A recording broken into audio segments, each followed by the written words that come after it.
The bottle was almost empty, and so was Emma's dignity.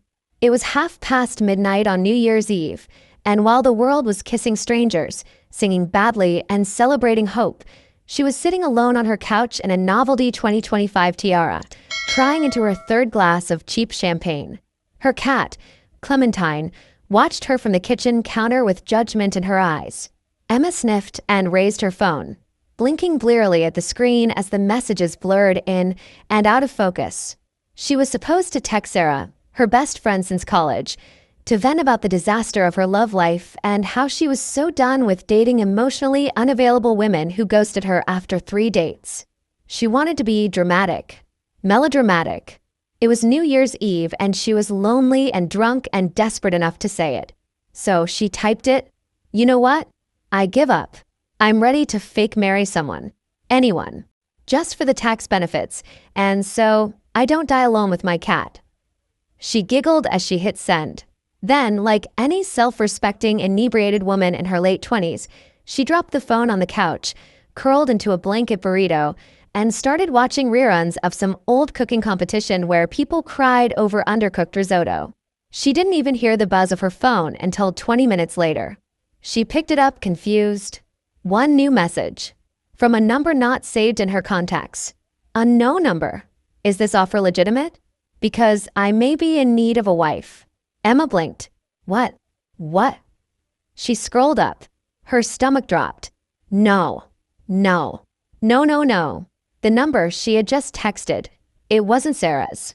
It was off by 1 digit. 1 digit. And that digit belonged to no. No, it couldn't be. But then another message came through. A no number.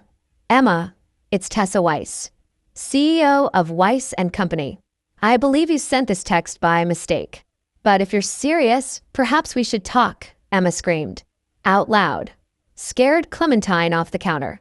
She dropped the phone like it had burned her. Tessa Weiss, her boss, her cold, stunning, terrifyingly powerful CEO. Emma had seen her exactly 3 times in person since starting at the company a year ago, and in every encounter, Tessa had exuded the kind of untouchable aura that made everyone else stand up straighter and talk in carefully chosen words. Emma had once watched an entire meeting room fall silent just from Tessa raising an eyebrow, and now she had accidentally proposed fake marriage to her. While drunk, on New Year's, she groaned into her pillow, willing the world to swallow her whole. But when she worked up the courage to glance at her phone again, a third message had appeared. Tessa Weiss, meet me tomorrow, 10 a.m. Weiss Tower, 54th floor. Don't be late. Oh my God. Emma didn't sleep. How could she? She paced her apartment like a prisoner, clutching her phone and replaying the messages over and over again. Was this a prank? Was she being fired? Was Tessa going to destroy her with one perfectly worded HR email? She wore her most neutral blouse, tied her hair back, and applied makeup with trembling hands. As she rode the elevator up to the 54th floor of the sleek, glass-covered Weiss Tower, she considered fleeing. She could just press the button to the lobby and run into the streets, move to another country, become a goat farmer. Anything would be better than this. But then the doors opened. And there she was, Tessa Weiss, in an ivory suit that looked like it cost more than Emma's rent, standing by the floor-to-ceiling windows like she belonged to another world entirely.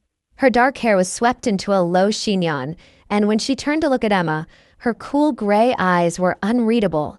"Ms. Harris," she said smoothly, "I assume you remember your message." Emma wanted to melt into the floor. "It was a joke," she blurted. "A stupid, drunk mistake. I meant to send it to my best friend, and Are you in debt?" Tessa asked. Emma blinked. "What?" "You mentioned tax benefits, and your tone implied desperation. Are you financially unstable?" Emma's cheeks flushed crimson. "I mean, I have some student loans, but that's not... Do you have a criminal record?" Tessa cut in. "No. Would you be comfortable signing an NDA?" Emma stared at her. "Wait. Are you seriously considering this?" Tessa walked slowly to her desk, heels echoing softly. "I need a wife," she said simply. "My board has given me an ultimatum. If I don't project stability, including a settled personal life. By the next quarter, I may lose control of the company my family built. She looked up. A marriage, even a temporary one, would silence them. Emma's mouth was dry. Why me? You already know the company, Tessa said. You're not in the public eye. You're presentable, discreet, and you sent the text first. That's not a reason. Emma squeaked. I was drunk. And honest, Tessa replied, a glint of something unreadable in her gaze. Which is rare. Emma sat, or rather collapsed, into the chair across from her. Her heart was pounding. This couldn't be real. It felt like a fever dream. But then Tessa slid a folder across the desk. A contract. Emma opened it with shaking hands. Monthly stipend, housing allowance, debt assistance, travel benefits, all for 1 year of playing wife to the most intimidating woman she'd ever met. Think about it, Tessa said, but not for too long. My offer expires in 72 hours. Emma looked up, and for the first time she noticed it. The tiniest hint of tension in Tessa's jaw. The faintest vulnerability behind the icy exterior. Why now? She whispered. Tessa didn't answer right away. Then, quietly, because sometimes you have to control the narrative before it controls you. Emma left the tower with a folder clutched to her chest, head spinning. She had come expecting to be fired. Instead, she'd been offered a life-changing deal. A contract marriage. With her boss. And God help her, part of her wanted to say yes. Emma didn't go home after leaving the Weiss Tower. Instead, she wandered the streets of Manhattan like a ghost in a beige blouse and black slacks, the contract folder hugged tightly to her chest as if it might fly away and take insanity with it. She walked without direction, her boots clicking against the pavement while the wind sliced through her jacket and her brain replayed every word Tessa Weiss had said. I need a wife. 1 year. NDA. Control the narrative. It all felt like a twisted fairy tale, or maybe a nightmare. Except in nightmares, you didn't get offered a monthly stipend large enough to wipe out your student loans. In nightmares, the Ice Queen CEO who barely acknowledged your existence didn't suddenly say she needed you, even if only on paper. Her phone buzzed. It was Sarah. You alive? You disappeared after midnight. Emma groaned and ducked into a coffee shop. She ordered a latte she couldn't afford, found a small corner seat, and called her. You're not going to believe what I did, she said as soon as Sarah answered. I drunk texted someone last night. Not you. I got the number wrong. It went to my CEO, Tessa freaking Weiss. There was silence. Then a slow, drawn-out, oh my God. Yeah, Emma said, staring at the latte she couldn't taste. And it gets worse. She told Sarah everything. The reply, the meeting, the contract, the fact that she might actually be considering it. Sarah didn't interrupt, which was rare for her. When Emma finished, there was a pause on the other end. Then softly, holy shit. I know. And you're thinking of saying yes? I don't know. Emma hissed. It's insane, right? Emma, babe. You've been eating instant ramen and clipping coupons for tampons. This woman is offering to pay off your loans and put you in a luxury apartment for a year. In exchange for pretending to be married to a woman who once made an intern cry with a look. Okay, fair, but also, it's Tessa Weiss. Emma blinked. What's that supposed to mean?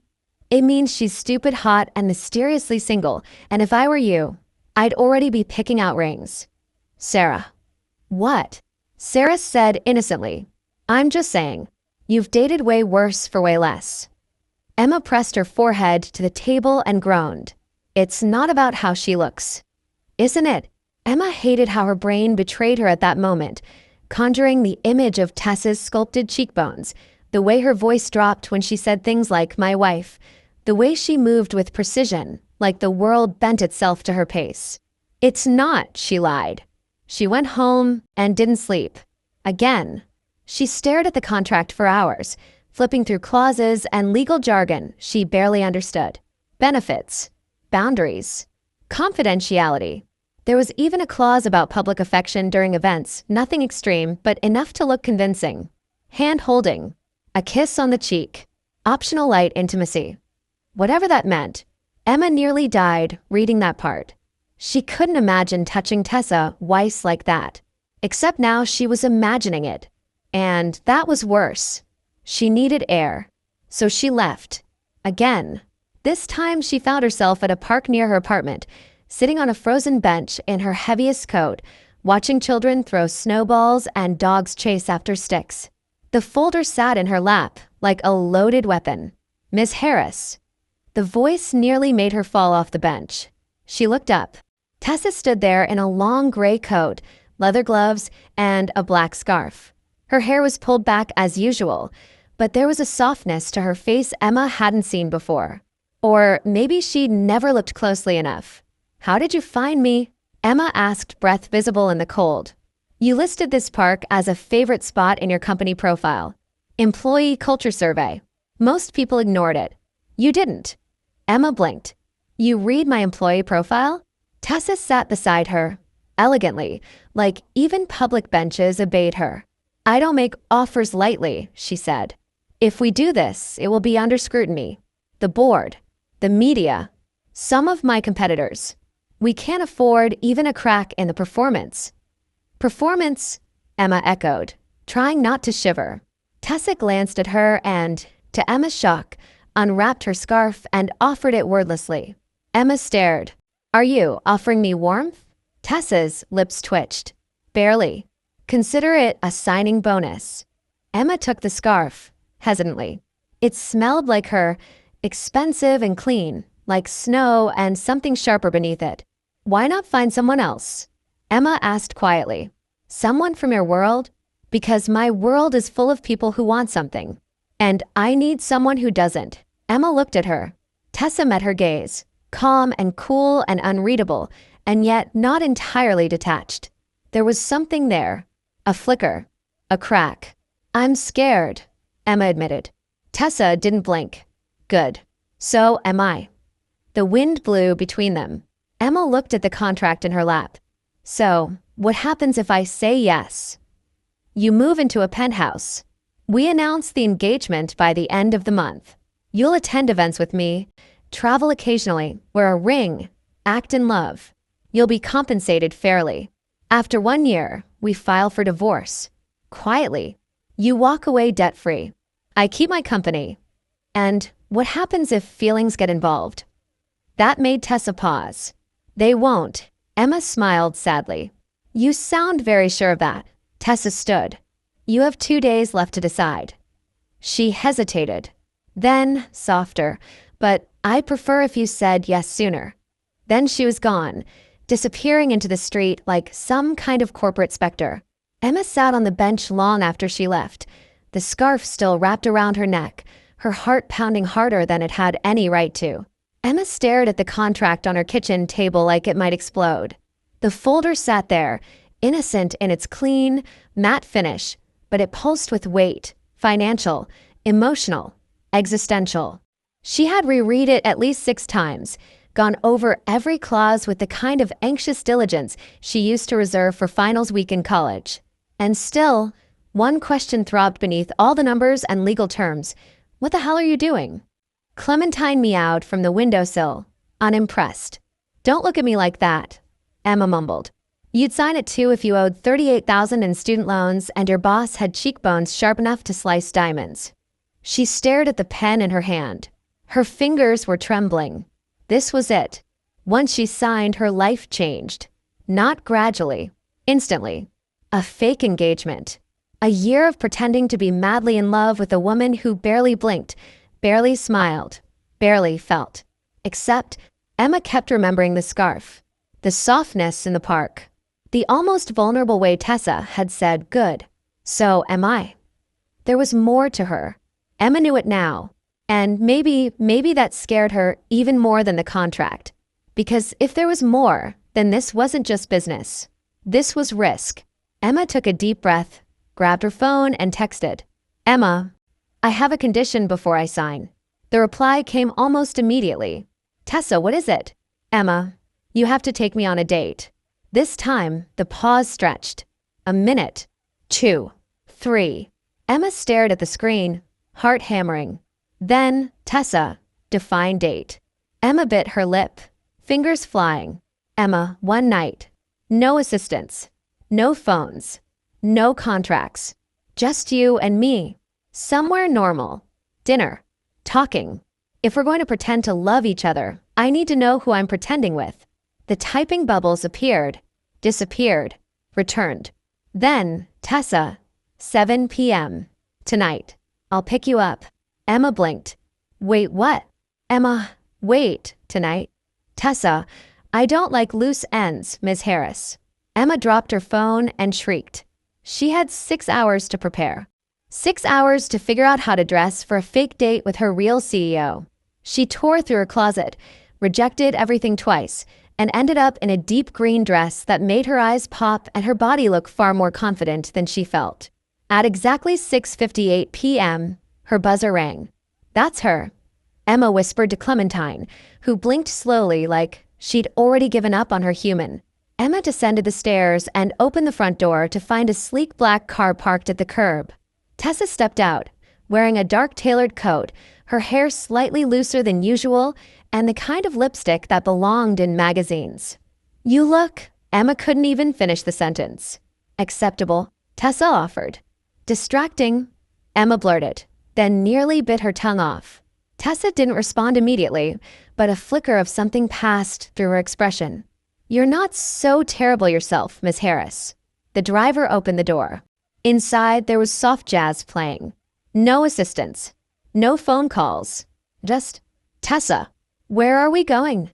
Emma asked as they pulled into traffic. A restaurant I used to love, before everything became strategy. That surprised Emma. You had favorites? I wasn't born in a suit, Tessa said dryly. Contrary to popular belief. They arrived at a small, candlelit Italian place tucked between a laundromat and a bookstore. Inside, it smelled like garlic and fresh basil, and the staff seemed to know Tessa by name, though they clearly hadn't seen her in a long time. She used to come every Thursday, the hostess said, eyes wide. Always alone. Emma looked at Tessa. Every Thursday? I liked the solitude, Tessa said simply. They were seated in a quiet corner booth. No one seemed to recognize Emma, which made sense. She was just another face, while Tessa was the woman who had built an empire before 35. Their menus were untouched. Emma was too distracted by the fact that Tessa Weiss was sitting across from her, real and relaxed, and actually sipping red wine without looking like she was planning a hostile takeover. So, Emma said, nerves fluttering, do we talk? Tessa raised an eyebrow. That's usually how dates work. Have you been on many? Enough to know when one is going well. And is this one? To be determined. Emma laughed. Tessa didn't, but the edge of her mouth twitched. Emma took a sip of her wine and leaned in slightly. Okay, let's play a game. I don't play games. It's called truth for truth. You ask me something, I ask you something. You lie, you lose. I'll start. Favorite movie? Tessa hesitated. The Godfather. Emma blinked. Seriously? Power. Family. Loyalty. What's not to admire? You scare me. Your turn. Okay, biggest fear? Failure. The word was instant. Sharp. Your turn. Spiders, Emma said. And commitment. In that order. Tessa studied her. You're afraid of commitment, and yet you're considering a marriage contract? Fake commitment feels safer than the real kind. Interesting. They went on like that through appetizers and entrees, sipping wine and peeling back layers. Tessa liked early mornings. Emma liked to stay up late.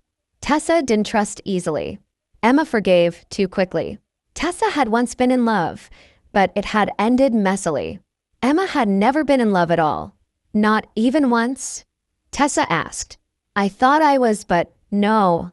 Looking back, it was more about the idea of them. Then how will you fake it with me? Emma met her eyes across the table, heart thudding. I guess I'll have to figure that out. Silence stretched between them. Not awkward, heavy, charged. The waiter brought dessert, and they barely touched it. When they left, the city was colder. Tessa walked her back to the building, stopping just outside the door. You got what you wanted, she said softly. A date. Do you have an answer for me?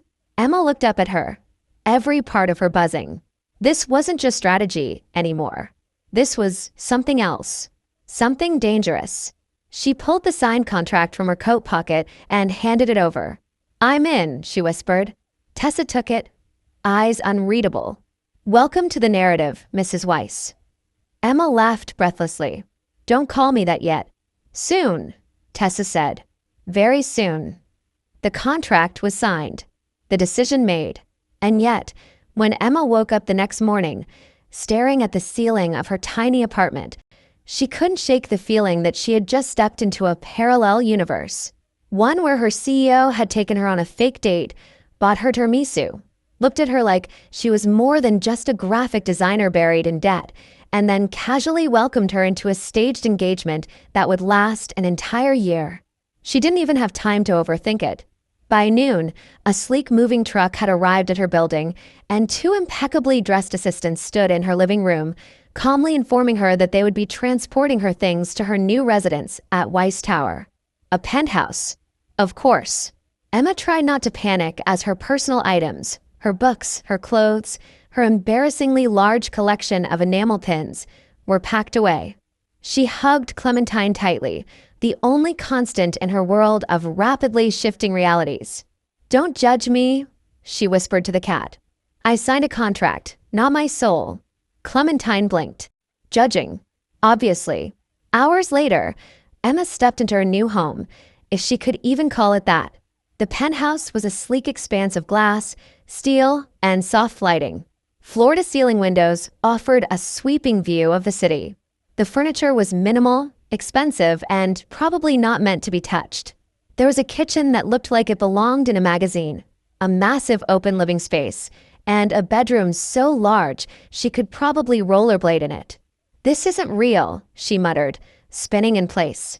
"This isn't my life." "It is now," came a voice from behind her. Emma turned. Tessa stood there in a crisp navy blazer and black slacks, looking painfully composed as always.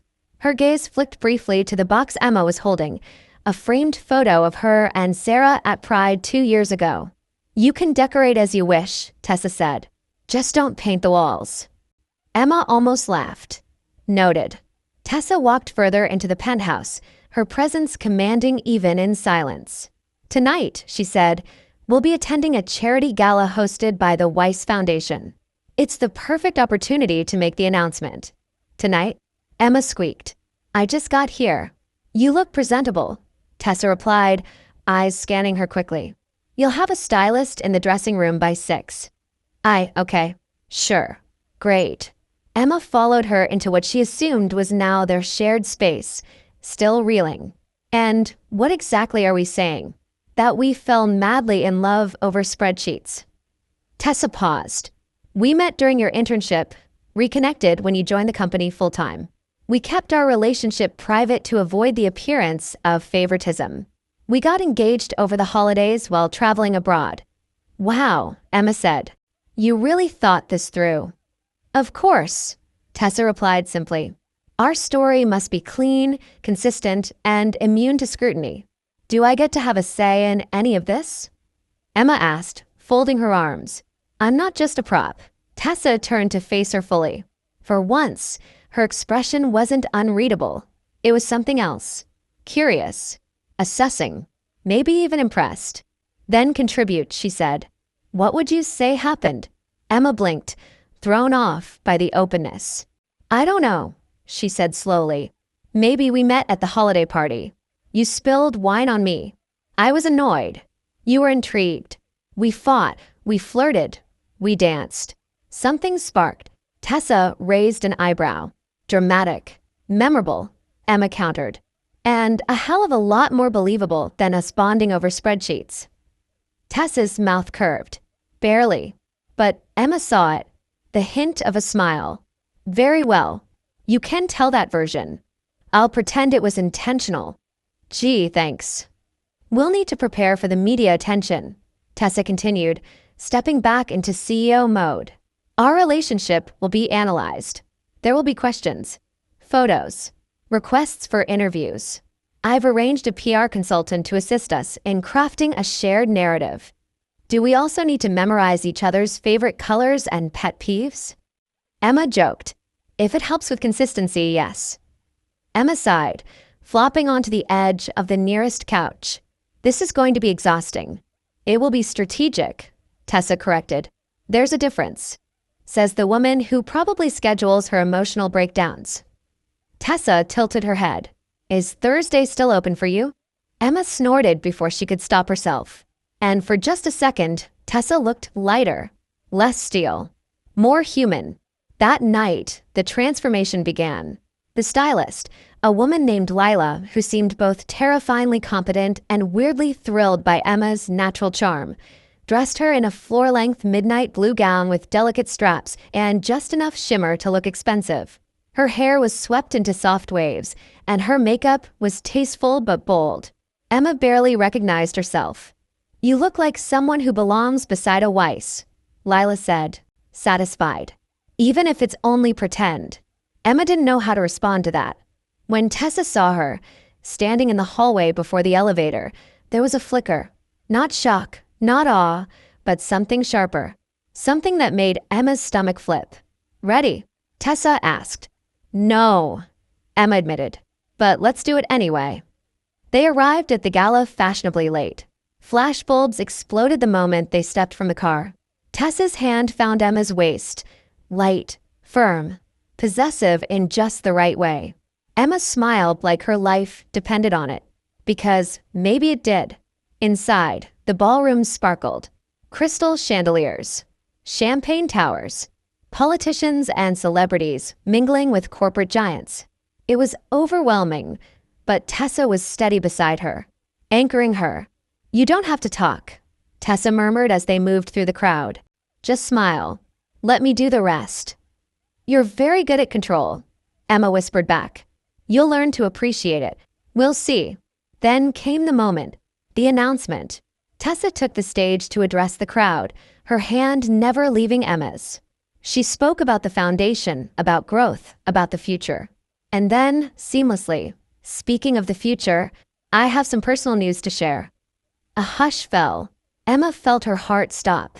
Over the holidays, Tessa continued, I became engaged to the love of my life. She turned, looked at Emma, and smiled. A real smile. Warm. Stunning. Devastating. Emma Harris has changed everything for me. Cameras flashed. Applause erupted. Champagne flutes clinked. Emma's face was burning. Her heart was pounding. But when Tessa took her hand and kissed her knuckles gently, she forgot to breathe. You okay? Tessa asked softly once they stepped away from the spotlight. Emma nodded, stunned. That was the lot. You handled it well. You're terrifyingly convincing. That's why it works. They stood together near the edge of the ballroom, the noise washing over them. For a moment it felt almost real, like they weren't pretending. Like maybe, just maybe, they could actually pull this off. Emma had lived in the penthouse for exactly 22 hours, and already she was starting to understand 3 things about Tessa Weiss. First, the woman was obsessed with precision. Everything from her alarm to her coffee to her wardrobe operated with the accuracy of a military operation. Second, she wasn't quite as terrifying in her off hours. Still composed, yes, still distant at times, but occasionally she said things that made Emma blink, like, don't forget to wear gloves, the wind chill is aggressive today, or I left a box of dark chocolate almonds in the cabinet if you get hungry. Things small enough to miss, but human enough to notice. And third, most surprising of all, Tessa Weiss had absolutely no idea how to flirt. Let's schedule our affection, she said on their first morning living together, over a breakfast Emma had cobbled together while trying to figure out how to use the high-tech appliances. Emma choked on her toast. Schedule it. We have a charity art exhibit on Thursday and a benefit gala next Monday. We'll need to rehearse some light physical interaction, hand placement, casual touches, possibly a public kiss. I prefer to avoid improvisation. Emma stared at her. You want to rehearse the affection? Yes, Tessa said, as if it were the most normal thing in the world. We'll set aside time each day. It will become muscle memory. You really are a robot, aren't you? Only on weekdays. Emma laughed, delighted. Okay, boss lady, let's train for love. Don't say it like that. Why? Does it make your circuits overheat? Tessa blinked, and Emma could swear, there was a flicker of amusement in her eyes. The rest of the day was dedicated to relationship training, which turned out to be way more ridiculous than Emma expected. They started in the living room, standing 3 feet apart like awkward teenagers at prom. Hand on the lower back, Tessa said, stepping forward and placing her palm against Emma's back with clinical precision. That's too low, Emma said. I look like your intern, not your fiancé. It's anatomically correct. It's emotionally terrifying. Fine. Adjust it. Emma reached up, gently repositioning Tessa's hand a few inches higher. Her fingers brushed against her blazer. The heat that shot through her had no business being there. Better? Tessa asked. Less dominatrix, more date night. Tessa didn't respond, but her mouth twitched. Progress. Next came the laugh. Emma was in charge of this one. You need to know how to laugh at something I say in public, even if it's not funny, she explained. So we don't look fake. I don't fake laughter. You're going to tonight. Try it. I'll tell a bad joke. Please don't. Why don't scientists trust atoms? Tessa gave her a blank look. Because they make up everything. Emma finished with a triumphant grin. Silence. Tessa stared at her for a full 5 seconds. Then she exhaled sharply through her nose. That was physically painful. Exactly. Now give me a smile. Come on. You're hopelessly in love with me. Let it show. Tessa raised an eyebrow. You're not very convincing. Excuse you. The joke delivery was weak.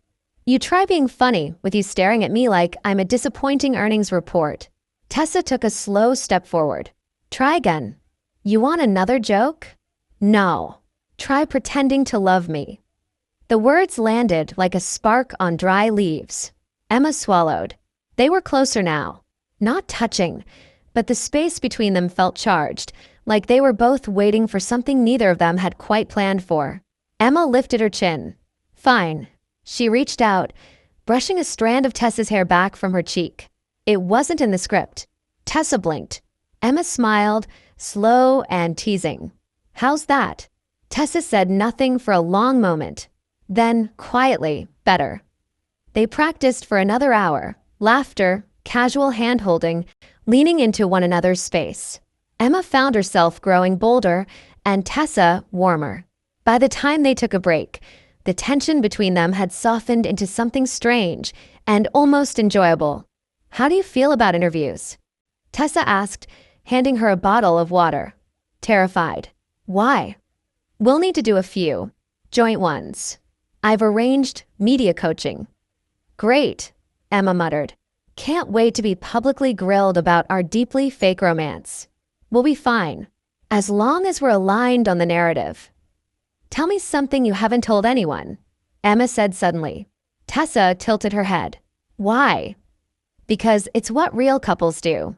If I'm going to play your future wife, I need to know things no one else does. It's how connection works. Tessa hesitated. Then, after a long pause, she said, I hate champagne. Emma blinked. What? Everyone assumes I love it. It's served at every event I attend, but I think it tastes like acidic regret.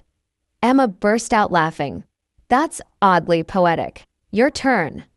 Emma thought for a moment. I once cried over a commercial about cereal. Tessa looked genuinely intrigued. Cereal? The kid poured some for his dad after his mom died. There was this music, look, it was emotional, okay? Noted. You're not judging me? Of course I am, but silently. Emma grinned. We're getting good at this. At being fake? At being something. That night, they cooked together. Well, Emma cooked and Tessa attempted to chop vegetables with the intensity of someone solving a physics equation. Have you ever actually held a knife before? Emma teased. Not one this small. That's deeply concerning. You're very critical of my technique. I'm critical of the fact that you're holding the blade backwards.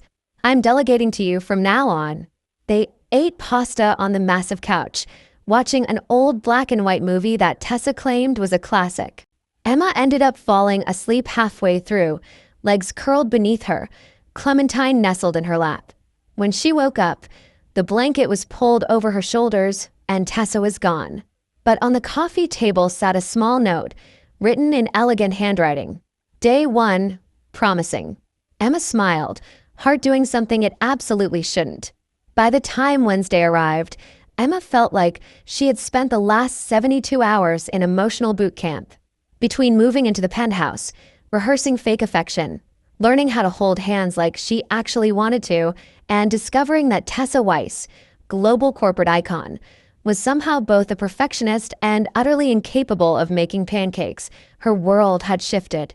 And not in small, subtle ways. No, this wasn't a slow burn. This was tectonic. She was starting to look forward to their banter, to the way Tessa sometimes smirked at her sarcasm, to the strange vulnerability in her eyes when she thought no one was watching. And now they were about to take their charade public on an entirely new level. Their first joint interview as a couple, on camera, with millions of people watching. Emma stared at herself in the full-length mirror, adjusting the soft cream blouse tucked into tailored navy pants. The stylist had insisted on a look that balanced professionalism with warmth, approachable power couple. "How are you feeling?" Lila asked, handing her a delicate pair of earrings. "Like I'm about to audition for a reality show I never signed up for," Emma muttered. "Relax," Lila said with a wink. "You two look disgustingly convincing together. Just don't forget your safe word." Emma choked. "We have a safe word?" "No, but it's funnier if you pretend you do." Tessa entered the room at that exact moment, dressed in a charcoal gray suit with subtle pinstripes, her shirt open just enough at the collar to hint at softness beneath the steel. She looked at Emma and stilled, just for a moment. "You're ready," she said, like it was both a question and a statement. Emma swallowed. "As I'll ever be." The car ride to the studio was quiet at first. Tessa tapped her phone, scanning documents even now, while Emma stared out the window, trying to memorize their backstory. They were supposed to be engaged for 3 weeks already. Met at the company's holiday party the year prior. Reconnected in the summer. Started dating in the fall. Quiet, private, and then over the new year, a proposal. "Should we go over our timeline one more time?" Emma asked, breaking the silence. "You know it better than I do." That's not very reassuring. Tessa looked over, eyes steady. "You'll be fine. Just speak with conviction. That's what people believe in, not facts. Certainty. Is that how you built your empire?" "Among other things." "What were the other things?" Tessa's lips twitched. "Discipline. Control. Strategy." Sounds romantic. "Love is just another negotiation, Miss Harris." Emma raised an eyebrow. "And what am I in this negotiation?" "A partner," Tessa said simply. "A temporary one, but one I intend to treat with respect." It wasn't the answer Emma expected, and somehow that made it more powerful. The studio lights were brutal.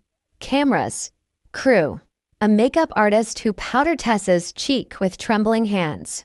"You're live in 5, the producer called. Emma's pulse thundered in her ears. Tessa leaned close. "Just look at me. No one else." "Okay." Emma nodded. And then the countdown. 3, 2, 1. "Welcome back." The host beamed into the camera. "Today, we have a very special surprise, an exclusive with Power CEO Tessa Weiss and her brand new fiancé, Emma Harris." The camera panned to them. Tessa sat like a queen, poised, calm, unreadable. Emma took a breath and smiled. She could do this. "Tessa," the host began, "you're known for being one of the most private figures in the corporate world. Why go public now?" Tessa's answer was smooth, practiced, but not cold. "I've spent years focused on the company, on results. But Emma reminded me that life isn't just about structure. It's also about joy. And if I'm going to build something truly lasting, I want her beside me." Emma's chest tightened. That wasn't in the script.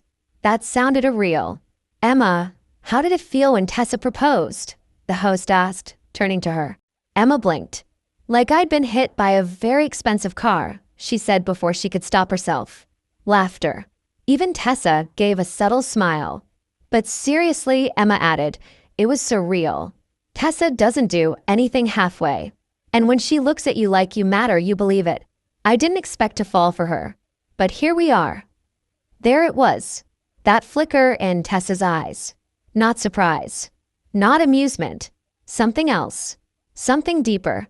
You two seem like opposites, the host continued. What's the biggest challenge you've faced as a couple? Emma paused, then glanced at Tessa. Letting our guards down, she said honestly. We're both used to being in control. And love doesn't play by those rules. We're learning how to meet in the middle.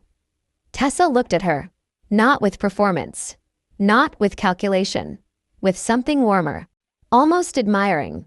The segment ended. The lights dimmed. The crew buzzed around, praising them, complimenting their chemistry. But Emma barely heard it. She was focused on the woman beside her, who leaned in and said, quietly, "You surprised me." With what? With how real it sounded. That's because some of it was, Emma said. Even if I shouldn't admit it. Tessa was quiet. Then, we're having dinner tonight. With my mother. Emma froze. What? She insists. She's been suspicious ever since I turned down that engagement she tried to arrange 2 years ago. Your mother tried to marry you off? She believes in strategic alliances. You like her. I sincerely doubt that. Then fake it. Like I fake it with you? Tessa's gaze held hers. You don't fake it as well as you think. Emma's heart stumbled. Is that a compliment or a warning? Both. That night, they dressed for dinner like soldiers preparing for battle. Emma chose a dress that said, "I'm charming but not trying too hard," and practiced saying Mrs. Weiss with a smile that didn't look terrified. Tessa looked impeccable, of course. Any advice? Emma asked as the car pulled up to a stone-fronted townhouse in the Upper East Side. Don't flinch. Don't lie. And if she offers you brandy, sip it slowly. She watches. Great. Sounds like a dream. The door opened. A tall woman with silver hair and eyes like razors stood in the foyer. Tessa, she said. Then her gaze landed on Emma. So, this is the one. Emma smiled. In the flesh. We'll see. The dinner was tense, elegant, full of coded remarks and verbal chess. But Emma held her own. She told stories. She laughed at the right moments. And when Tessa's mother asked if this marriage was more than convenient, Emma reached over, laced their fingers, and said, "It's exactly what I didn't know I needed." Later, in the car, Tessa exhaled slowly. She didn't hate you. Was that the goal? That's the best she ever offers. Charming woman. She survived a lot. Her love is sharp because she believes softness kills. And you? Tessa looked out the window. I haven't decided yet. Emma watched her. The night city lights painted shadows on her face. She realized then that she wasn't just pretending anymore. She wanted to know more. She wanted to be the one Tessa let in. Tell me something true, Emma whispered. Right now. Tessa turned. Her voice was quiet. When you spoke today during the interview, I forgot we were acting. Emma didn't speak, didn't move, but inside something opened. Something real. Something dangerous. The world woke up obsessed with them.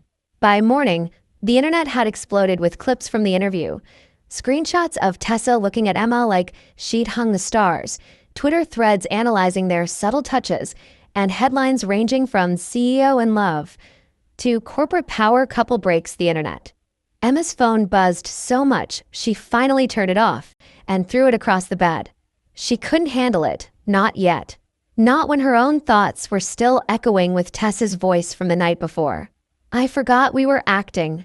The sentence replayed in her head on a loop, gnawing at the part of her heart she was trying to pretend wasn't involved. Because it meant something. It had to. And the worst part? Emma had forgotten too. For a moment, during that interview, and again at the dinner table, she hadn't been performing. She just wanted to make Tessa proud. To make her see her. She pulled a blanket around her shoulders and wandered into the penthouse kitchen, where Tessa was already awake, of course, dressed in a dark sweater and slacks, hair pulled back, reading the news on a tablet with that permanent furrow in her brow. "Morning," Emma said, voice rough with sleep. Tessa looked up. Her eyes softened. "You're trending. Unfortunately, I'm aware. You made it through my mother's interrogation and the national spotlight in the same night. That's more than most of my board could handle." Emma rubbed her eyes. "So, you're saying I should be promoted?" "I'm saying you should eat." Tessa pushed a plate of toast toward her. Emma stared at it. "You cooked. I toasted. Still counts. Look at us, thriving domestic wives."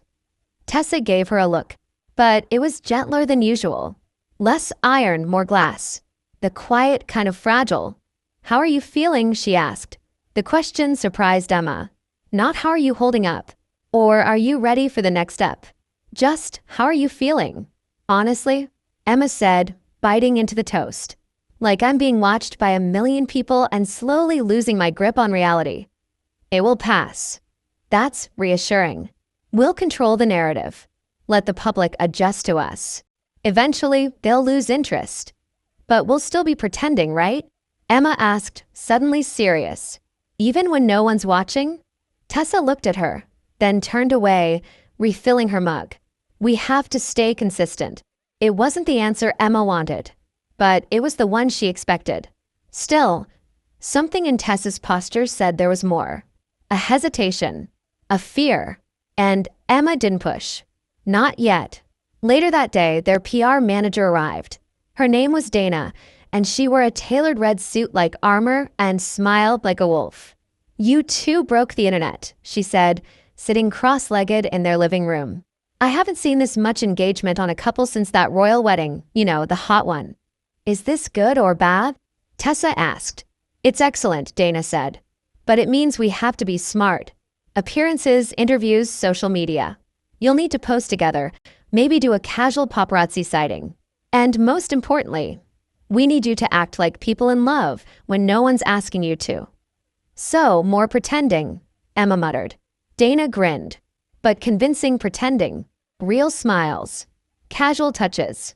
Eye contact. Especially eye contact." "We're working on that," Tessa said. Emma glanced at her. Tessa didn't look away. Dana clapped her hands. "Good. I'll coordinate with the team. Keep your phones close. You're both on a very tight schedule now."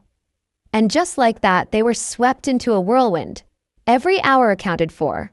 Meetings, appearances, coordinated outfits and photo ops, and carefully timed, spontaneous moments. Emma tried to keep up, tried to remember that it was all fake, that the hand on her back, the way Tessa whispered things just loud enough for her to hear, the looks across rooms filled with strangers, all of it was calculated, strategic. But then one night, it wasn't. They were home. The apartment was quiet, the lights low. Emma had kicked off her shoes and collapsed on the couch, dress bunched around her legs, makeup slightly smudged. Tessa came in silently, holding 2 glasses of wine. "White or red?" she asked. "Surprise me?"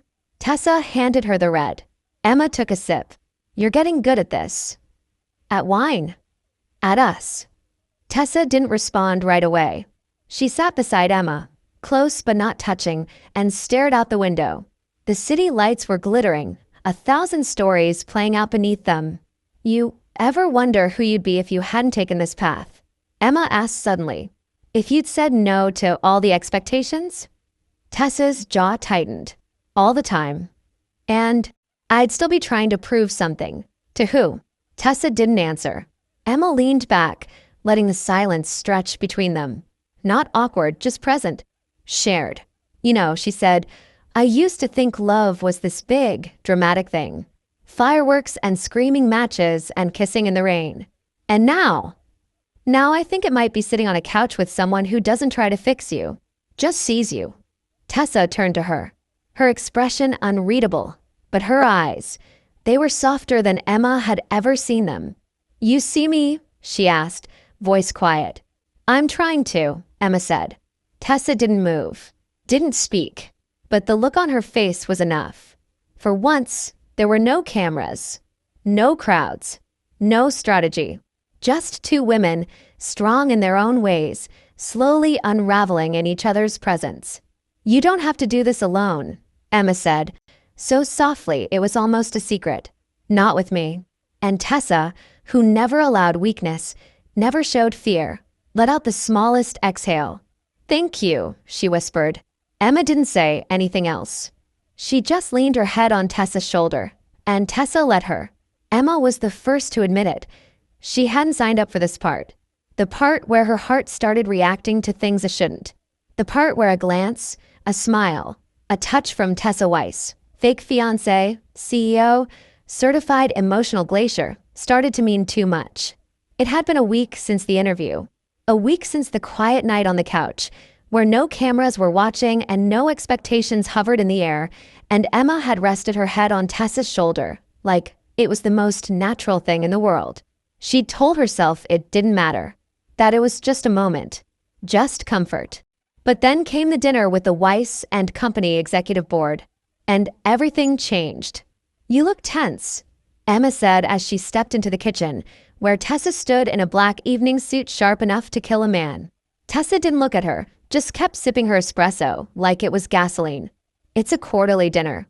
Mandatory, formal, boring, and probably filled with people who still don't believe you're actually in love with a lowly designer you met at the holiday party. That earned her a faint smile. Precisely. Emma adjusted the neckline of her navy dress and leaned on the counter. Well, I can be very convincing. That's what I'm afraid of. The car ride was smooth, silent, full of unsaid things. When they arrived at the exclusive rooftop restaurant, the board was already seated at a long, cold table surrounded by glass walls and ambient jazz. The skyline glittered behind them, but the room was all tension and power plays. Emma smiled, shook hands, leaned into Tessa's side when appropriate. She laughed at the carefully placed jokes. She answered questions. She played the part, and she played it well. But then she arrived. Veronica Lang, board member, international investor, devastating cheekbones. And, apparently, Tessa's ex-Tessa. Veronica purred as she approached. It's been too long, and this must be the fiancé. Her eyes swept over Emma like she was a handbag on clearance. You're even prettier in person. Emma blinked. Thanks. I moisturize and drink a lot of overpriced water. Veronica's laugh was sharp. Tessa always had a taste for the unexpected. That's funny, Emma said, smiling sweetly. She told me you were predictable. The silence that followed was delicious. Even Tessa's mouth twitched, just barely. But Emma caught it. Veronica's smile tightened. Well, I'm sure it'll be a lovely year. Excuse me? I mean, with a relationship like this, there's always an expiration date, isn't there? Emma's jaw clenched. But before she could speak, Tessa's hand slid over hers beneath the table. A silent anchor. A quiet warning. Let it go. Emma exhaled, smiled, but it burned. The rest of the evening was a blur of strategic small talk and forced laughter. But inside, Emma was vibrating, angry, and something else, something hotter, darker. When they finally escaped to the car, Emma crossed her arms and stared out the window. Are you mad? Tessa asked. Should I not be? She's irrelevant. Didn't look that way to me. Tessa glanced at her. Jealousy wasn't in the contract. Neither was flirting with your ex. I didn't flirt. She was. And I ignored her. Emma turned to face her. You didn't deny it, though, that you two were a thing. Tessa's jaw flexed. A long time ago. It ended badly. She didn't like that I put the company first. And now? Emma asked. What comes first now? Tessa looked at her. Really looked. Right now, she said softly. You do.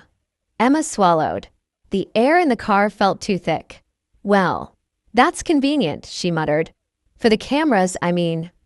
Emma, forget it. No, Tessa said. You're not just a tool. Or a cover. You never were. Emma laughed, bitter. You keep saying things that sound real, and I keep forgetting they're not.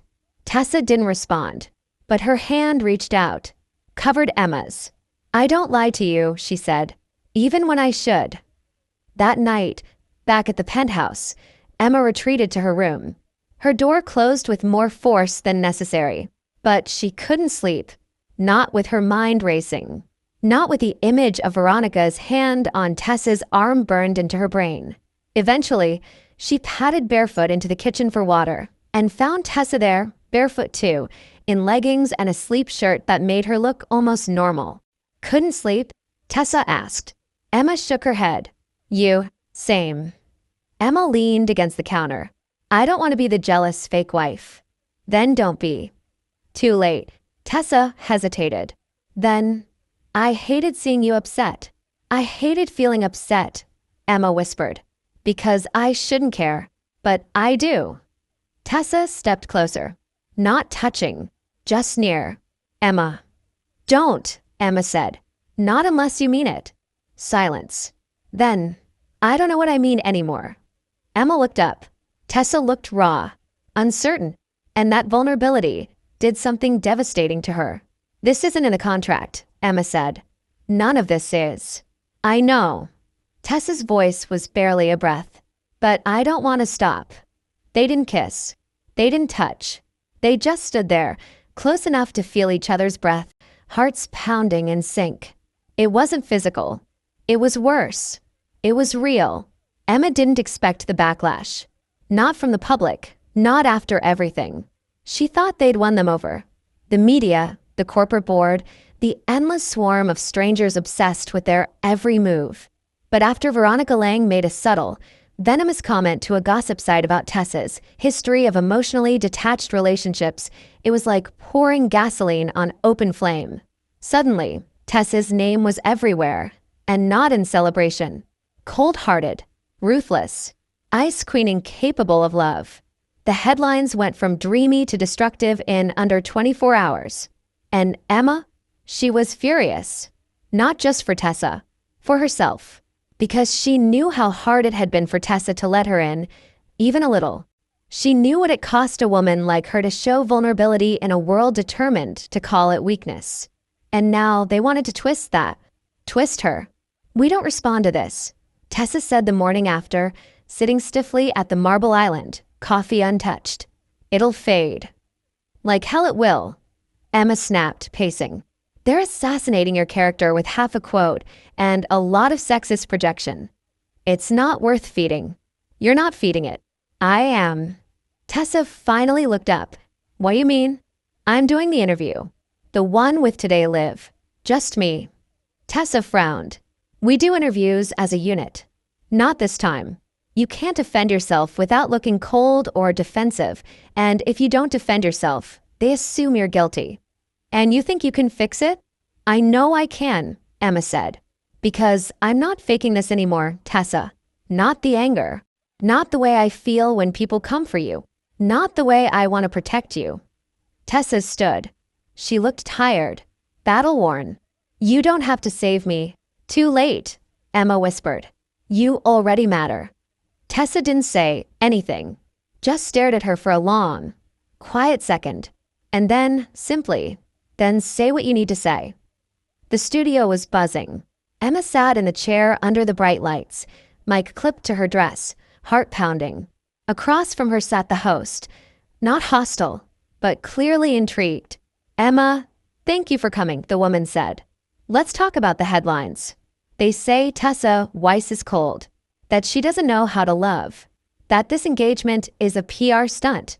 What do you say to that? Emma took a breath. Steady. Real. I say they don't know her. None of them do. The host blinked.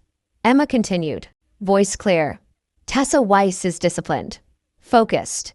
She doesn't let people in easily, but that doesn't make her cold. That makes her careful. And honestly, after everything I've seen, I think she's the warmest person I know because when she chooses to let you in, she does it with intention. She loves with precision, and that's rare.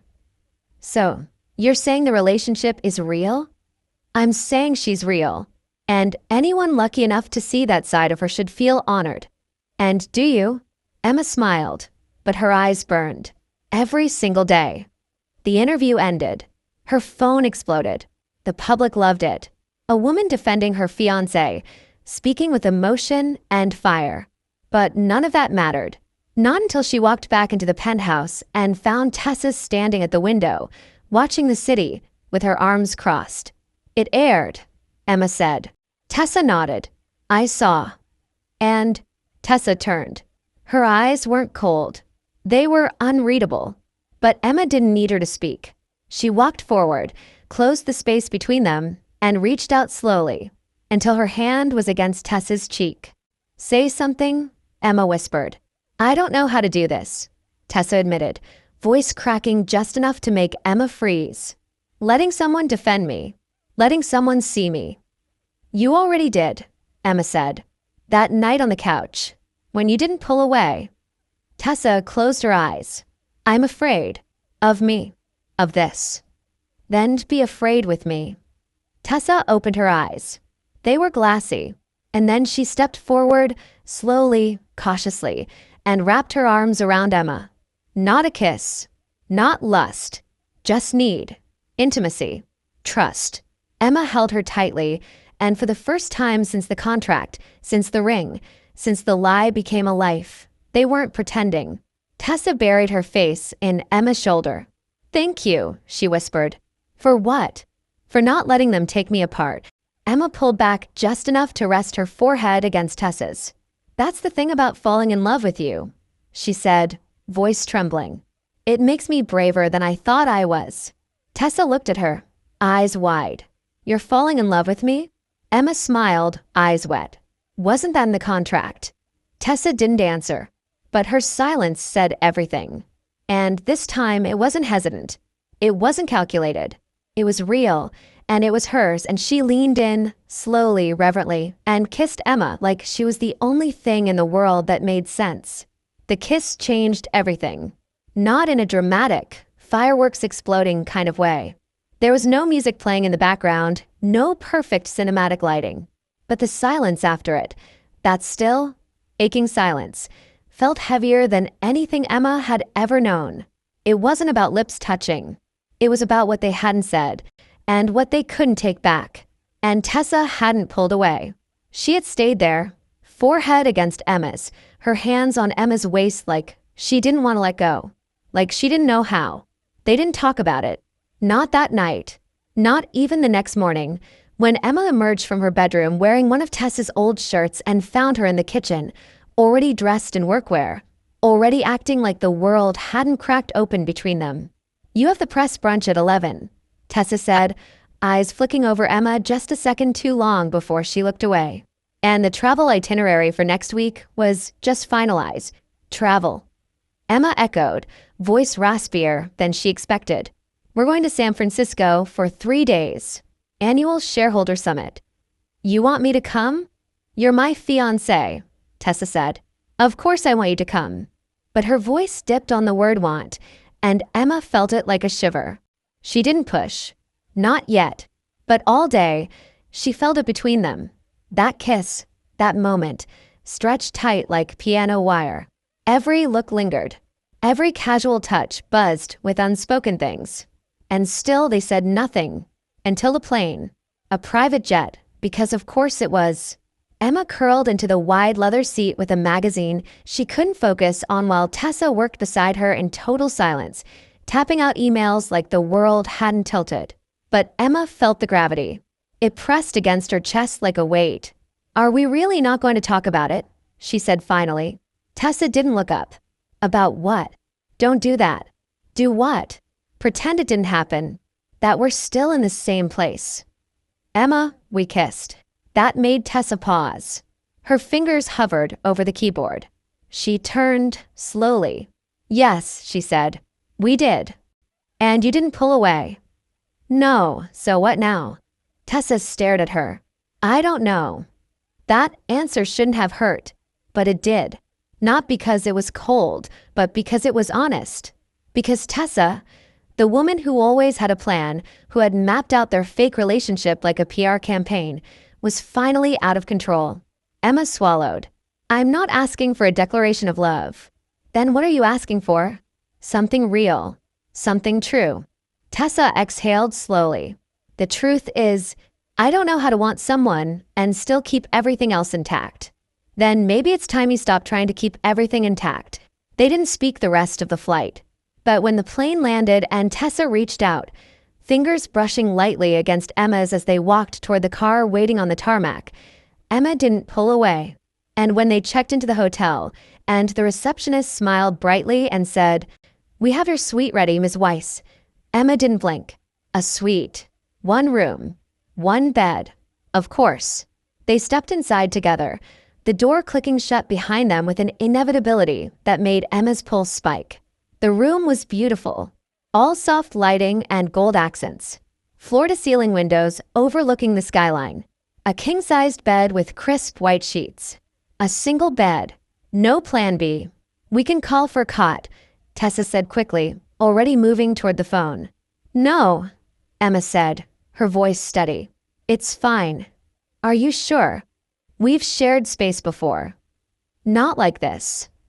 "Not with what's between us now," Emma said quietly. Tessa didn't respond.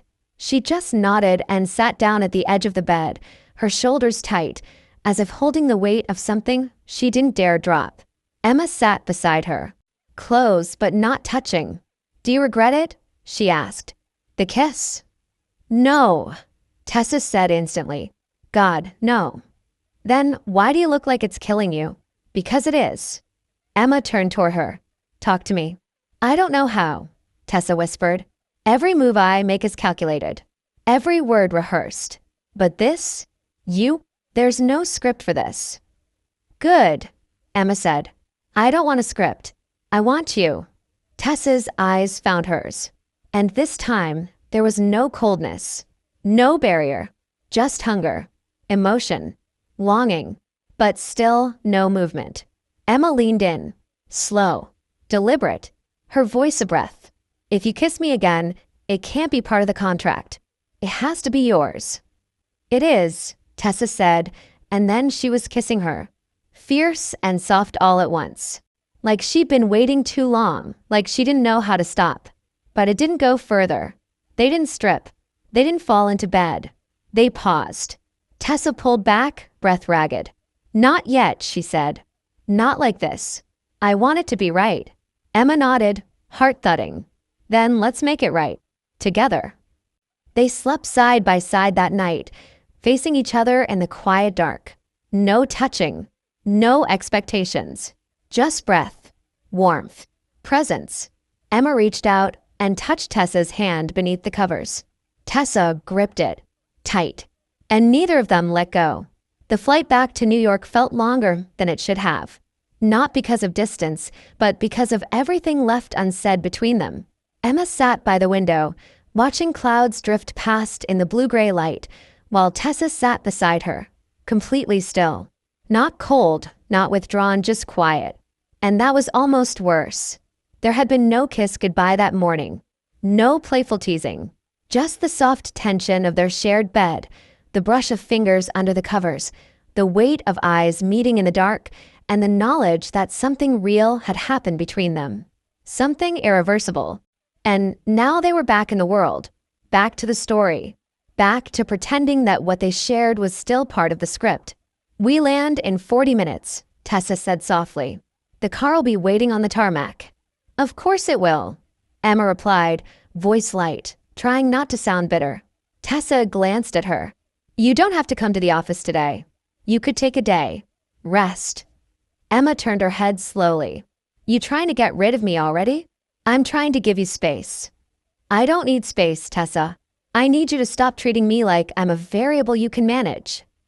The silence that followed was sharp. Emma regretted the words instantly.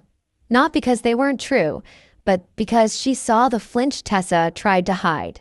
"I'm sorry," Emma said softer. "It's just hard. Being in love with someone who's still pretending she's not." Tessa's hands folded in her lap. Perfect. Composed. "It's not that simple." "Yes, it is," Emma whispered. "You either want this or you don't." Tessa didn't respond. And that, more than anything, made Emma look away. When they landed, everything moved quickly. The car. The elevator. The penthouse door closing behind them with its usual finality. But this time, the air between them felt heavier. Emma dropped her bag by the couch and turned to face her. "Tessa, I don't want to fight you. I just want to know what we're doing. We're maintaining the illusion, Tessa said, her voice tight. Until the contract ends. Emma's heart cracked. That's still the plan? What else is there? Tessa's voice broke on the question. Do you think we could just come clean? Tell the world we lied? Risk my company? Your job? Everything we've built? No, Emma said quickly. I'm not saying that. I'm not ready to reveal anything either. But I can't keep living in this space between lies and almost love. Not when I already feel it. Not when you do too. Tessa's eyes closed. Emma, please, she said. Just tell me I'm not alone in this. Silence. A beat. 2. Then, finally, you're not. Emma exhaled, and for a moment, her shoulders dropped. Then, why does it feel like you're always running from it? Because if I don't run, I fall, Tessa whispered. And I don't know how to fall without breaking everything. You won't fall alone, Emma said. You've got me. And I don't care about the contract anymore. I care about you. Tessa moved closer, not touching, but close enough that Emma could feel the warmth of her body. I believe you, she said, but the world won't. Not yet. And until then, we have to be careful. So we keep lying. We keep protecting each other. Emma blinked. That framing was so very Tessa. Cold wrapped in care. Strategy wrapped in sincerity. Fine, Emma said. But when this contract ends, I'm not going to pretend we're strangers again. Tessa's jaw tensed, but she didn't look away. Neither am I. They spent the rest of the evening in near silence. Emma curled up on the couch with Clementine, scrolling through emails half-heartedly, while Tessa worked across the room. But despite the distance, their eyes met constantly. Quiet glances. Glances that said, I see you. I want to be near you. But I don't know how yet. It wasn't enough. But it was something. Later that night, Emma knocked on Tessa's bedroom door. Tessa opened it wearing one of her soft sleep shirts again. Barefoot, hair slightly messy. Human. Vulnerable. Can I sleep here again? Emma asked. Not like that. Just, I don't want to be alone tonight. Tessa stepped aside. No words. Just space. Emma crawled into the bed. Tessa joined her. And again, they didn't touch. But when Emma whispered, "Good night," Tessa replied softly, "Stay." And she did. She stayed. Emma felt the tension the moment they stepped into the studio. It wasn't like the other interviews. There was a different energy in the air, not curiosity, but calculation. The way the production assistant avoided eye contact. The way the host gave them a smile too tight to be genuine. And most of all, the way Tessa's jaw was locked in that subtle, iron-willed way she only used when something was going horribly wrong behind the scenes. Emma didn't ask right away. She waited, sat through the makeup, the pre-show chatter, the small talk about fashion and charity and wedding plans, all while watching Tessa out of the corner of her eye. Something was off, deeply off. And then, just before cameras rolled, Tessa turned to her and said, softly but clearly, "Don't react. Just follow my lead." Emma blinked. What's going on? But the host was already welcoming them, already introducing them as the couple taking the world by storm, already smiling like a blade. "We're so happy to have you back," she said, looking directly at Emma. "But I'll be honest, our audience's questions. After all, when love happens so fast, people want to know it's real." Tessa's hand found Emma's instinctively. Warm, protective, but tense. Emma forced a smile. That's fair. People are always suspicious of things they can't control. But you too can control it, can't you? The host said sweetly. After all, some sources have suggested this relationship might not be entirely organic. There it was. The word hung in the air, like a loaded gun. Emma's pulse spiked. Tessa didn't flinch. "You're referring to the gossip site that ran an unverified post yesterday," she said coolly. "Anonymous claims, no evidence, no journalistic integrity. I'm surprised you're giving it airtime." The host's smile flickered. "Well, when a source claims there's a contract involved, signed, dated, legally binding, it gets attention." Emma froze. The room swam for a second. She tried to steady her breathing. The contract. Someone had found out. Tessa kept talking, voice smooth as silk over steel. Contracts exist in every professional relationship. We have NDAs with staff, vendors, consultants. It's common. But this wasn't a professional contract, was it? The host pressed. It was about love. No, Tessa said, and the word hit the air like a hammer. It was never just about love. It was about building a life. And yes, there were boundaries at first. Rules. But you know what happened when we stopped following them? She looked at Emma then, and for the first time, her expression cracked, not with fear, but with feeling. We fell in love anyway. Emma's breath caught. She hadn't expected that. Not here. Not now. The host looked stunned. The crew went silent. And the interview ended sooner than expected. No follow-up questions. Just a tight smile and a thank you for your time. They left through the back exit, escorted by security. The car doors slammed behind them. Emma turned to Tessa. What the hell was that? We were ambushed, Tessa said, voice low and furious. Someone leaked part of the contract. I don't know how yet. Legal's already investigating. But it's out there now, rumors, speculation, and just enough truth to be dangerous. And your answer back there? Saying we fell in love anyway. I meant it, Tessa said, but it doesn't matter, because damage control is already too late. Emma's phone buzzed. A text from Sarah. Babe, your faces are everywhere. Then another. And I think Tessa's mom just went on record. Emma's blood ran cold. Your mom gave a statement? Tessa took her phone out slowly, reading the incoming messages with growing dread. She confirmed that the family had suspicions, that she'd always wondered if the relationship had strategic undertones. Tessa, it gets worse. She looked up. She also said we're moving up the wedding. Emma blinked. What? The board is calling for immediate action. And my family is demanding we make it official. As in legal. As in, sign the marriage license now. But we're not ready for that. You said. I know. Tessa's voice cracked. I told them no. But they're pushing. If we don't follow through, if this gets out, they'll tear everything apart. The company, the foundation, everything my family built. Everything I built. So, what are you saying? Emma whispered. Tessa looked at her. I'm saying we're trapped. The car pulled up to the penthouse. Paparazzi were already waiting outside. Lights. Cameras. Shouting. Emma felt like she was drowning. That night, the apartment was too quiet. Emma paced the living room while Tessa took a call in her office. The contract, once a game, a lifeline, now felt like a cage. And the love that had bloomed in the middle of it? It was suddenly under siege. When Tessa emerged, her face was pale. They want a ceremony, she said. This weekend. Private. But binding. They've already booked the venue. Emma laughed. Or maybe cried. It was hard to tell.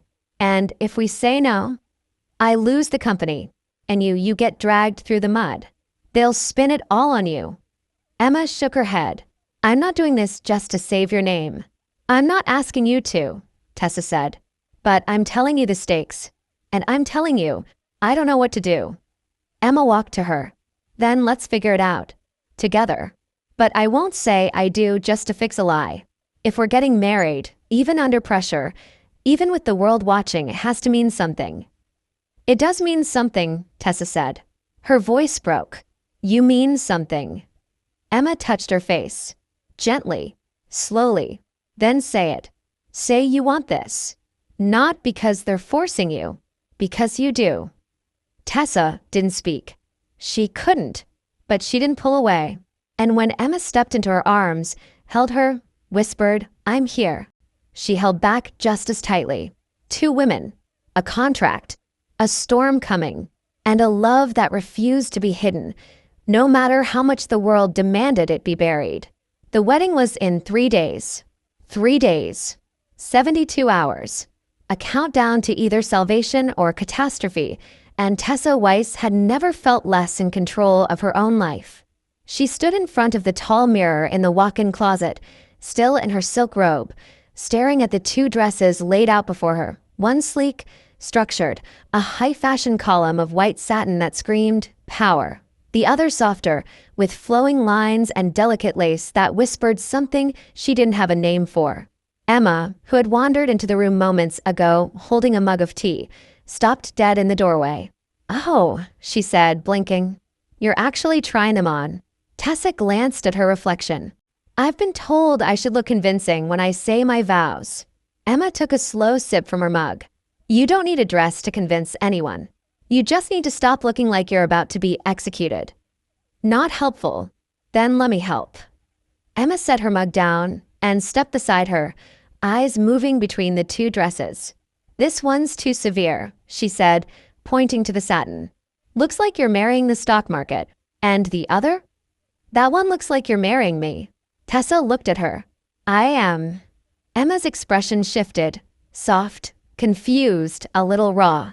"Are you?" Tessa didn't answer. Couldn't. Not with words. So instead, she chose the second dress. The soft one. The following day was chaos. Florists, stylists, security, PR teams. Tessa's mother called 6 times before lunch, demanding guest list adjustments and reminding her to smile exactly enough for the official photographs.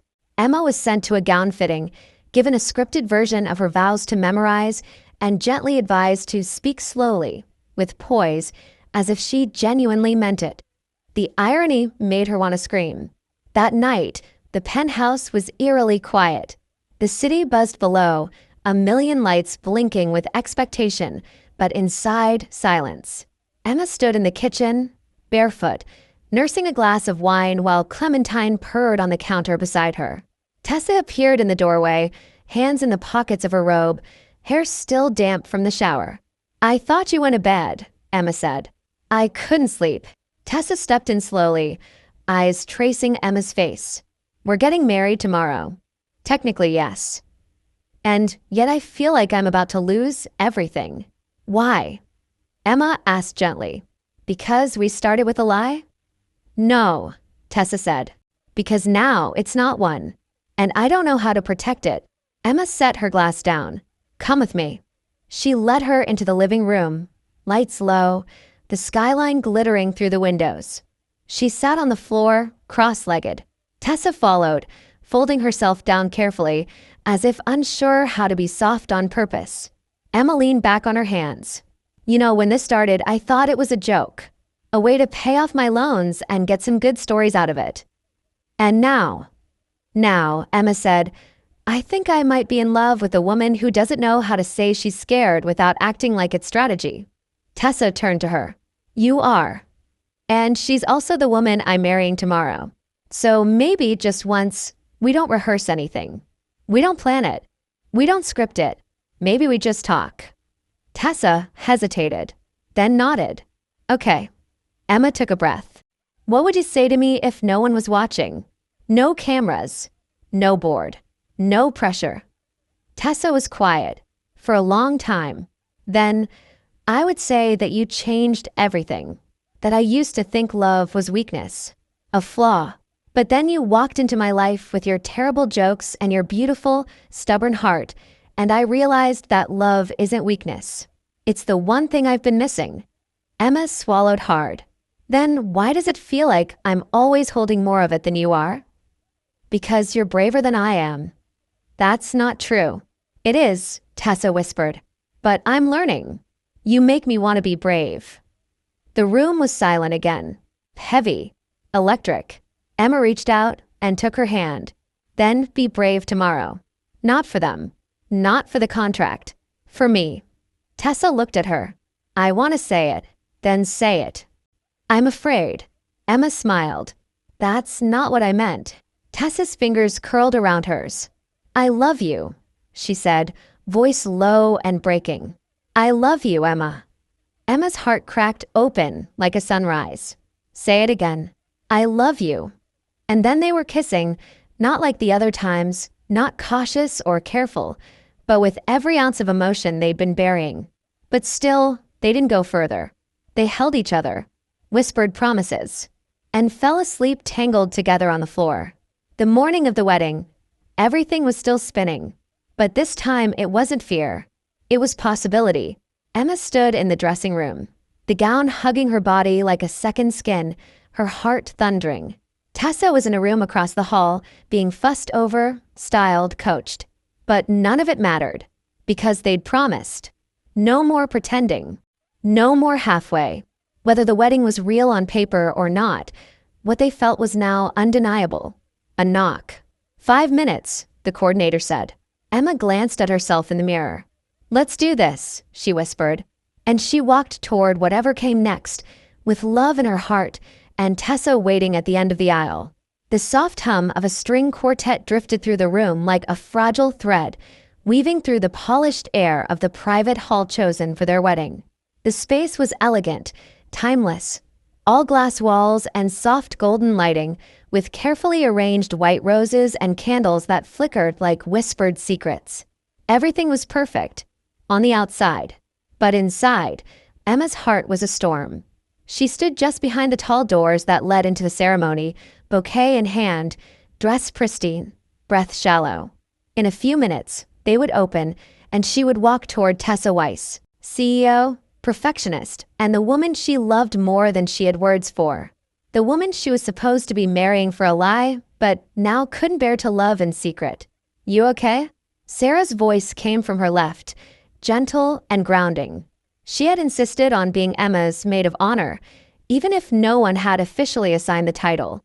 Emma turned to her, eyes wide. Does anyone ever feel okay right before they fake marry their boss after accidentally falling in love with her? Sarah grinned. Honestly, probably not. "She told me she loves me," Emma whispered, "last night. And it didn't feel like a performance. It felt like everything I didn't know I needed." "Then stop worrying about who's watching," Sarah said. "Say what you need to say. Out loud. Where it matters." The music shifted. The doors creaked open. Emma stepped forward. The crowd, small but elite, rose to their feet. Shareholders, executives, family, reporters with cameras that weren't supposed to be there, but had found a way in anyway. Emma didn't look at any of them. Her eyes locked on Tessa. She stood at the far end of the aisle, dressed in that soft lace gown Emma had picked. Her hair was pinned up, a few loose strands falling around her face, and she looked terrified, but also like she couldn't look away. Neither could Emma. Each step felt like crossing a line. From pretend to real. From contract to confession. From surviving to choosing. When Emma reached the altar, Tessa took her hand without hesitation. Her grip was steady, warm. But her eyes searched Emma's like they were begging for permission. Emma gave it. She smiled.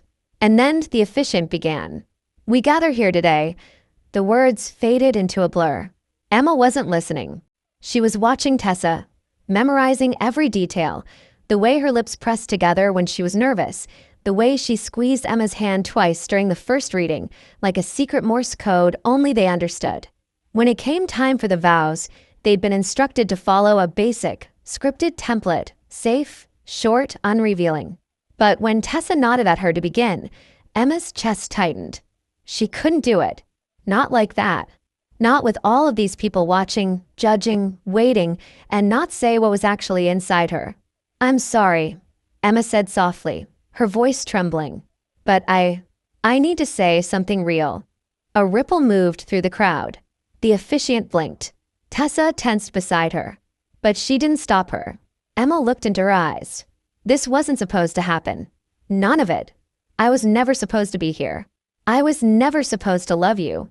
But somehow, in the middle of every lie, I found the only thing that's ever felt true. You." Silence. Sharp. Exposed. "I thought I was the background character in someone else's life. The kind of person who watches other people fall in love, but never gets picked. But then you saw me, not just as a convenience, not just as a headline. You saw me, and when I look at you, I don't see a CEO. I don't see a contract. I see the woman who holds the world together and still makes room for softness.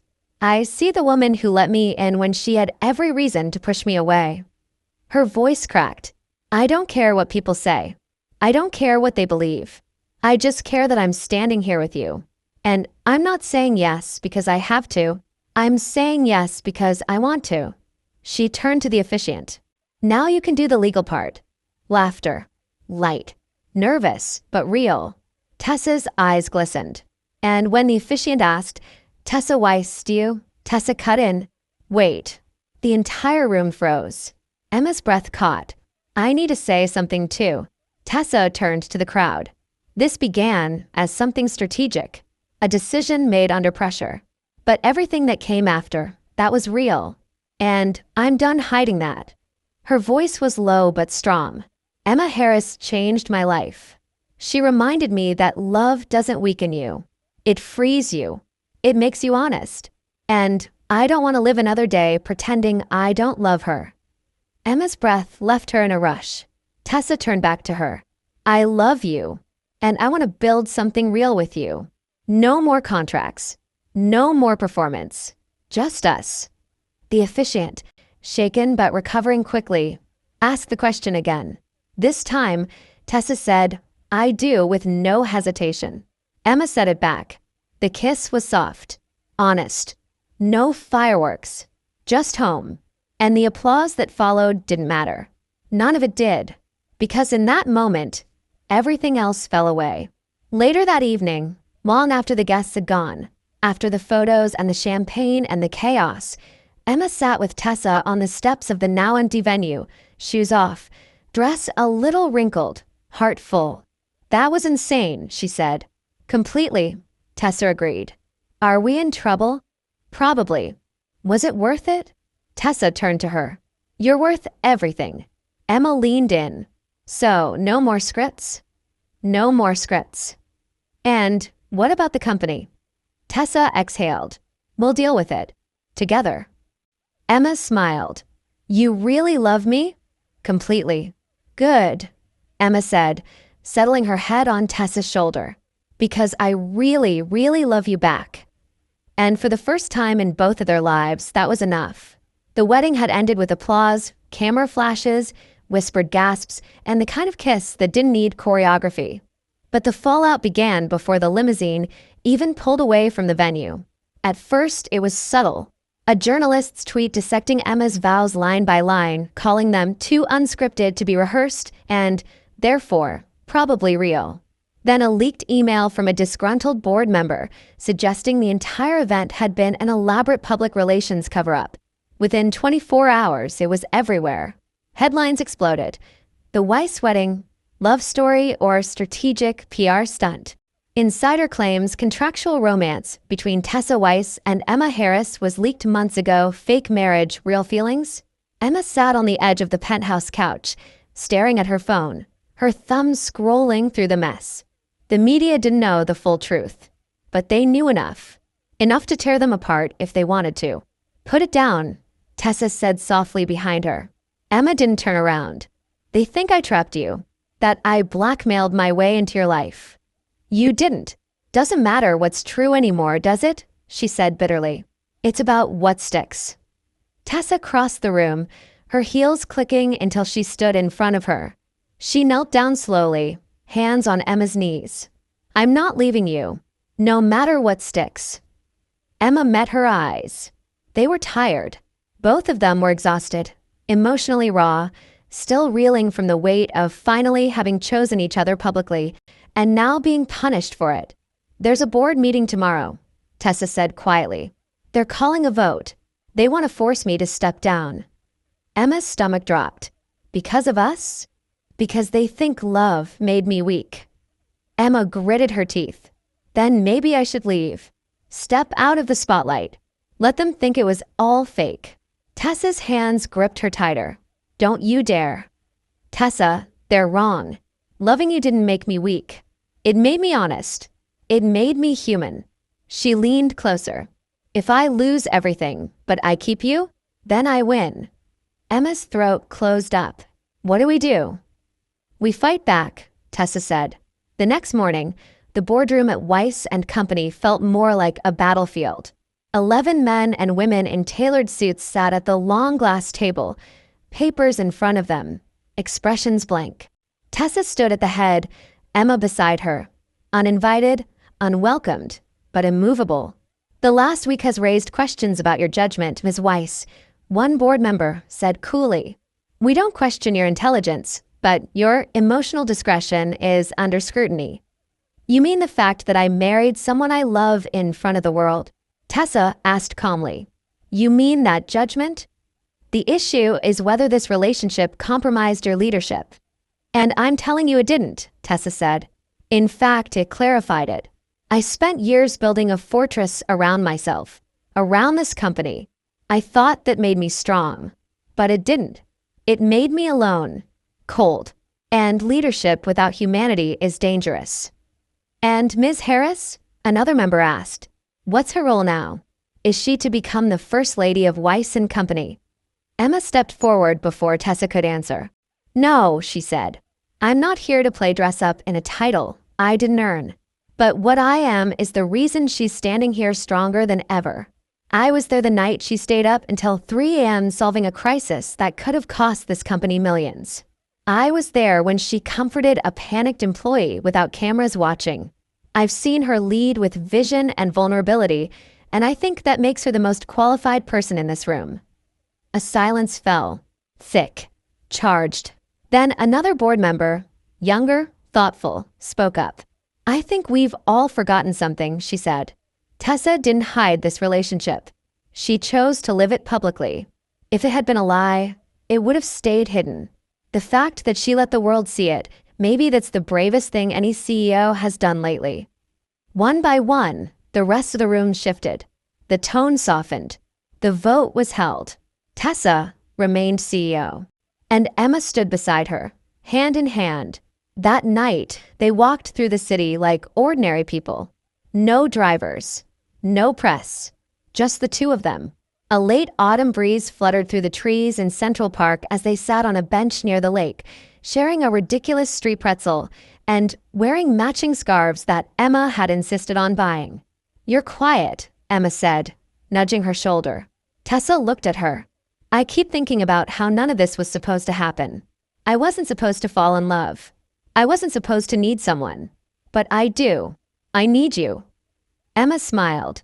"You're allowed to need people. Even me." Tessa turned to her fully. "Let's rewrite the contract." "What?" "A new one. Just us. No lawyers. No clauses. Just one rule." "What's the rule?" "We stay. No matter how hard it gets." Emma's voice softened. "Even when it feels like the whole world's against us?" "Especially then." They kissed under the New York sky, soft and slow. No cameras. No performance. Just them. No contracts. No exit strategy. Just love, real, earned, and finally free.